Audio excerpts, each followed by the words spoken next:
Hi guys, good morning সকলোলৈকে। এয়া ডিব্ৰুগড়ত প্ৰথমটো পুৱা। এয়া বাস্তৱে মোবাইল চাই শুই আছে হোটেলৰ ৰুমত, আৰু মই এয়া গৈ পেলাই চাহ আনিলোঁগৈ, লাল চাহ।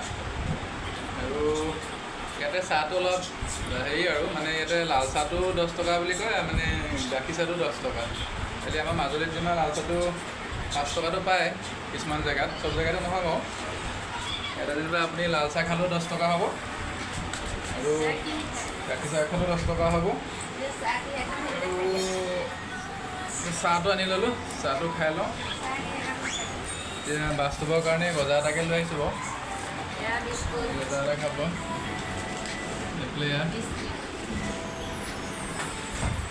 বাকী ভিডিঅ'বোৰ দি আছোঁ, আপোনালোকে অলপ ছাপোৰ্ট কৰিব। আৰু ডিব্ৰুগড়ত থকাকেইটা দিন ভিডিঅ'বোৰ দি থাকিম আৰু কেনেকৈনো আছোঁ, কি কৰি আছোঁ, হয় নাই।